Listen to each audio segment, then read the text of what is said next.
Atulya Classes is your destination for science, mathematics, social science, English and Hindi. Like, share and subscribe.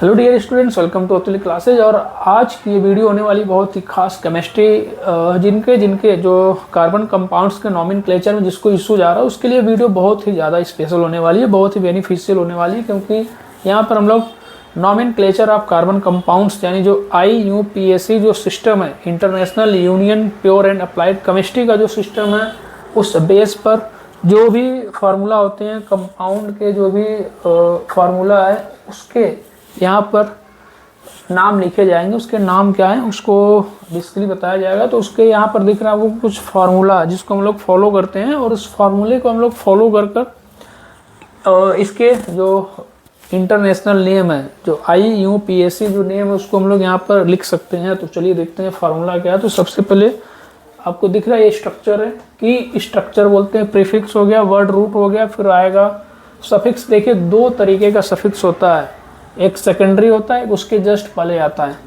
तो prefix क्या होता है, सबसे पहले हम लोग देखते हैं प्रीफिक्स क्या होता है। प्रीफिक्स में फंक्शनल ग्रुप आपको दिख रहा है। फंक्शनल ग्रुप में जैसे ही कोई भी कंपाउंड का नेम अगर स्टार्ट हो रहा है तो उसके जस्ट आगे आता है। जैसे क्लोरीन है या ब्रोमीन है तो उसको हम लोग लिखेंगे क्लोरो ब्रोमो। अगर फ्लोरीन है तो उसको हम लोग फ्लोरो लिखते हैं।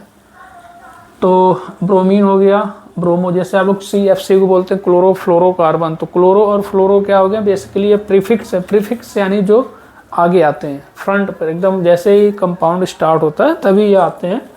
उसके बाद वर्ड रूट देखिए क्या होता है।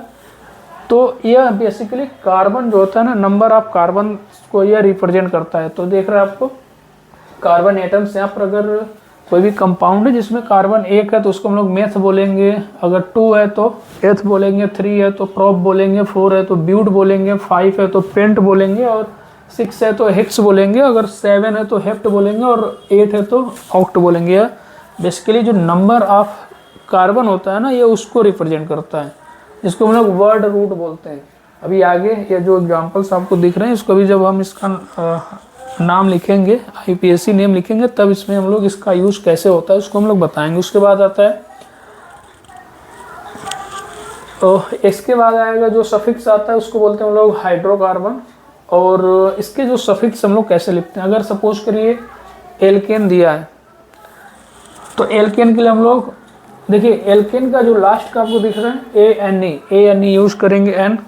अगर एल्कीन है तो इसका इन, अगर एल्काइन है तो आइन, यानी ये एल्केन है, एल्केन तो इसका एन, एल्कीन है तो इसका इन, और एल्काइन है तो आइन, इसको यूज करेंगे।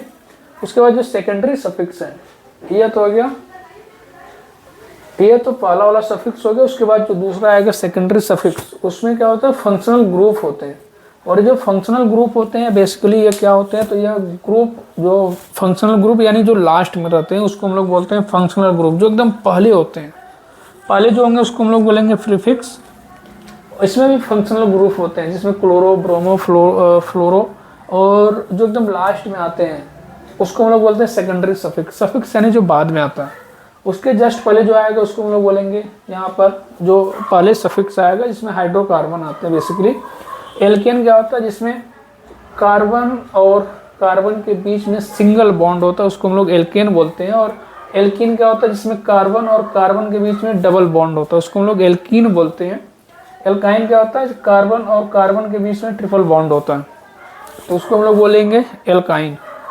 इसके फार्मूला भी होते हैं, जैसे इसका फार्मूला CnH2n+2, इसका होता है CnH2n होता है, और इसका होता है CnH2n-2 होता है। सेकेंडरी सफिक्स में अगर अल्कोहल है, ये ग्रुप होते हैं, बेसिकली फंक्शनल ग्रुप होते हैं। अगर फंक्शनल ग्रुप आपका जैसे अल्कोहल हो गया, अगर OH लगा तो उसको हम लोग बोलेंगे ऑल, OL। अगर एल्डिहाइड है, जैसे अगर COH है, COH आपको दिख रहा है, कार्बन डबल बॉन्ड O है, फिर ये सिंगल बॉन्ड कार्बन के साथ हाइड्रोजन है, तो उसको हम लोग बोलेंगे अल। का जब हम लोग नाम लिखेंगे तब इसमें ऐसे बोला जाता है, जैसे मेथेनॉल हो गया, अगर ये आएगा तो मेथेनॉल, ये रहेगा तो मेथेनॉल, और ये रहेगा तो मेथेनॉल। अगर कीटोन ग्रुप है तो ये CO रहेगा। CO अगर है बीच में कोई भी कंपाउंड उसमें CO है तो उसमें उसके लिए हम लोग यूज़ करेंगे अन। कीटोन हो गया ना, आप ऐसे भी देख सकते हैं, एल्कोहल का OL हो गया और एल्डिहाइड का अल हो गया, ये आगे वाला फ्रंट वाला, और कीटोन का आपको दिख रहा है ONE तो ये हो गया अन। और कार्बोक्सिलिक एसिड इसका होता है COOH। बेसिकली कार्बन के साथ जो ऑक्सीजन होगा डबल बॉन्ड के साथ होगा और इधर एक और होगा ऑक्सीजन OH ग्रुप है, तो इसको मिलाकर पूरे को हम लोग बोलते हैं कार्बोक्सिलिक एसिड। और इसके लिए हम लोग यूज़ करते हैं oic, methanoic acid, ethanoic acid, propanoic acid, ऐसे। इसके लिए हम लोग जैसे एल्कोहल के लिए मेथेनॉल, एथेनॉल, प्रोपेनॉल, एल्डिहाइड के लिए मेथेनल, एथेनल, प्रोपेनल, कीटोन के लिए प्रोपेनोन, एथेनोन, मेथेनोन, इस तरीके से हम लोग यूज करेंगे। और कार्बोक्सिलिक हो गया मेथेनोइक, एथेनोइक, प्रोपेनोइक, हेक्सेनोइक, हेप्टेनोइक, ऑक्टेनोइक, इस तरीके से इसका यूज करेंगे हम लोग।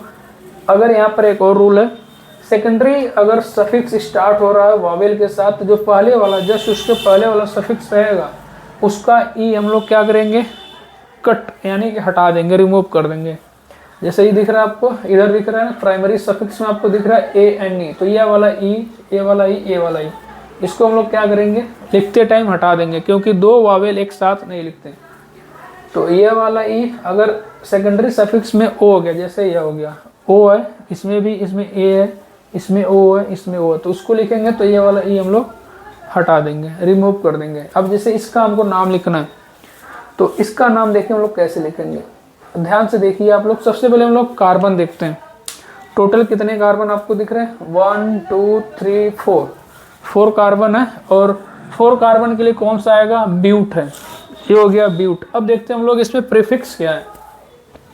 प्रीफिक्स आपको दिख रहा है Cl, इधर दिख रहा है आपको Cl यानी क्लोरो, तो इसका नाम आएगा क्लोरो, क्लोरो हो गया। उसके बाद इसका की रूट क्या है, वर्ड रूट क्या है आपको, यह 4 कार्बन नंबर्स ऑफ कितने, टोटल नंबर्स ऑफ कार्बन है 4, तो ये आपको दिख रहा है क्लोरो हो गया। क्लोरो के बाद कार्बन कितना था, टोटल कार्बन थे 4, तो कार्बन 4 के लिए है ब्यूट, तो इसके लिए हम लोग यूज करेंगे अब ब्यूट। उसके बाद देख रहे हैं ग्रुप कौन सा, ग्रुप आपको दिख रहा है OH, ग्रुप है OH, तो इसका नाम हो जाएगा OL लगाएंगे, तो ये हो जाएगा ब्यूटेनॉल, क्लोरो ब्यूटेनॉल इसको हम लोग बोलेंगे, क्लोरो ब्यूटेनॉल। इसमें आते हैं हम लोग, सबसे पहले तो इसमें ग्रुप देखिए, सबसे पहले कार्बन कितने, कार्बन देखिए 1 2 3 कार्बन है, यह मेथिल है, यह ग्रुप है एक, जिसको हम लोग प्रीफिक्स में काउंटिंग करते हैं, यह CH3, तो टोटल कितने हो गए, 3 हो गए। 3 के लिए हम लोग क्या यूज करेंगे, प्रोप, ये हो गया प्रोप। अब इसके आगे आएगा ग्रुप, प्रीफिक्स में कौन सा ग्रुप है, तो ये CH3 मेथिल है,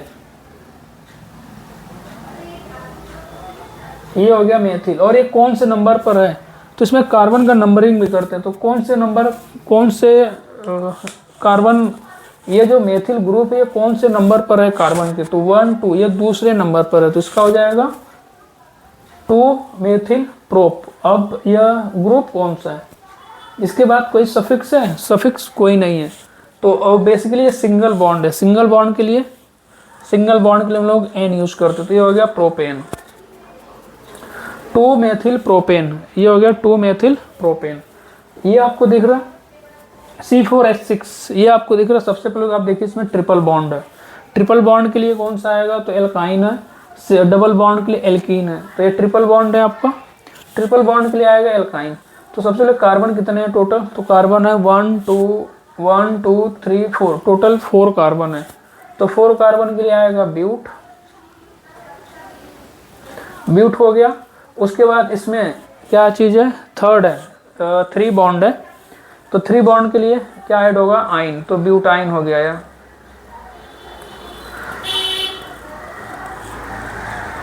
कार्बन 1 2 3 4 हो गया ब्यूट, और ट्रिपल बॉन्ड के लिए आइन हो गया। और ये हो गया, इसमें कोई भी ना तो ग्रुप है, ना ही प्रीफिक्स है, ना ही सफिक्स है, तो ये हो गया ब्यूटाइन। C4H6 को हम लोग बोलते हैं ब्यूटाइन। और इसमें एक चीज़ और आप लोग देखिएगा ध्यान से कि इसके बीच में जो जितने बॉन्ड रहेंगे उसका डबल ही होता है, क्योंकि ये शेयरिंग कर रहे हैं। देखिए पहले आप बॉन्ड की काउंटिंग करिए, टोटल कितने हैं, टोटल वैसे 8 होने चाहिए, ऑक्टेंट में 8 होने चाहिए, तो 1 2 3 4 4 हो गया, 4 2 जा 8 8 इसलिए हुआ।